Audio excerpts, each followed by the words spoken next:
All right, Michael. No, Trump's biggest mistake wasn't the people he hired. Sometimes I think he had no choice, but was impressed how they left when things didn't work out. Trump's biggest mistake was not purging the Obama and Bush people, and that was something he paid dearly for. Start with the DOJ, FBI, and end with Fauci.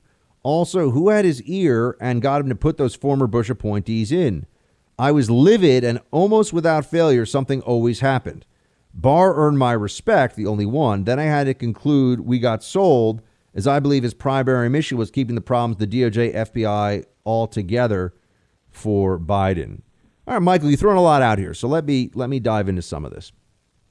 If you're going to say that the problem wasn't who Trump hired, but who Trump was left with by the previous administrations, there is some truth to that. However, I think you could also argue that very much falls in the category of people that Trump hired, or rather that it's a hiring problem for him, that he did not take the necessary steps to get rid of the people who were a problem, right? That he did not take those necessary steps. So that's on him, right? And that he made the decision to keep those people. I think that's on him.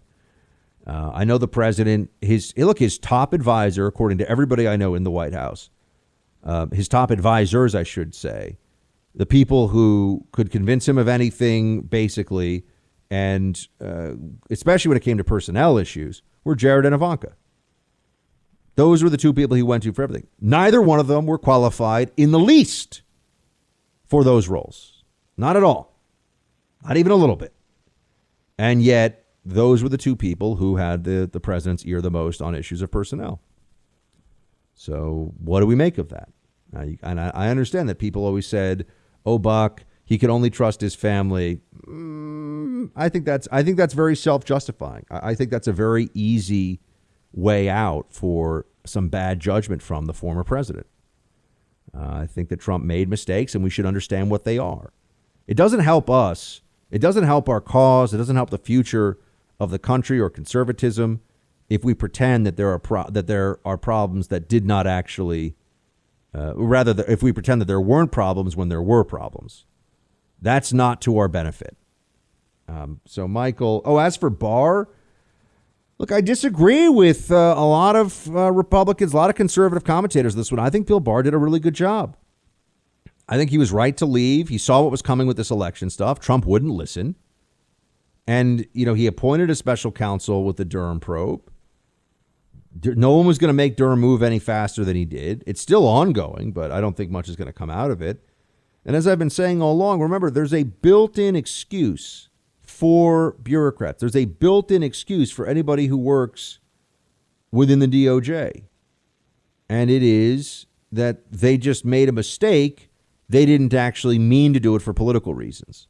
And I mean, the DOJ, the FBI, all the Russia collusion stuff, their defense is essentially, we were too dumb. We just thought this was true. It's not our fault.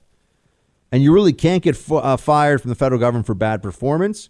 So you can always, what should be blamed on malicious partisanship is very easy to blame on bad performance. That's what ends up happening. Sure, we thought that what was being said about the dossier and Russia collusion, we thought all that was true. Sure. That's what they say. That's their position. That's their real belief on that. So when you go beyond it and you say, hold on a second, they're lying, but tough to prove. Tough to prove. So what accountability was there really going to be over that?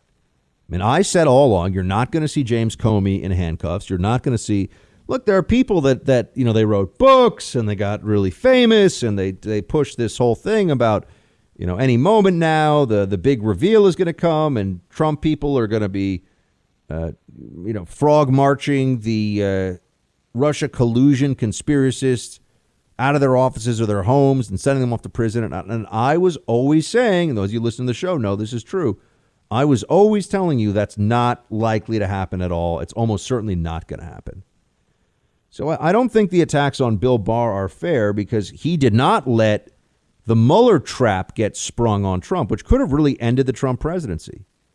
He in a sense, outflanked that ambush of Trump which was absolutely essential, and he saw it coming. He knew what they were trying to do. And I still argue that I think that he saved the Trump presidency in that way. You know, he and I heard this from people who were in the DOJ and heard the conversations.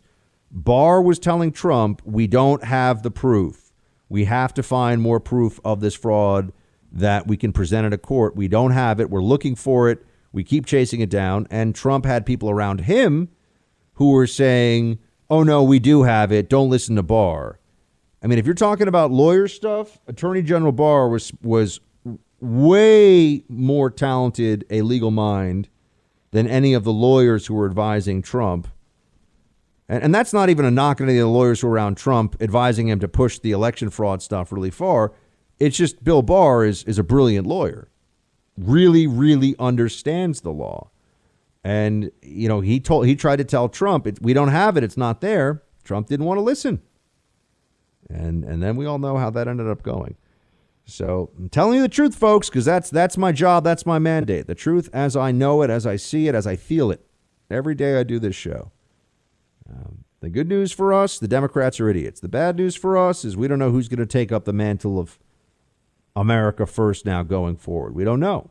We don't know who's going to do it.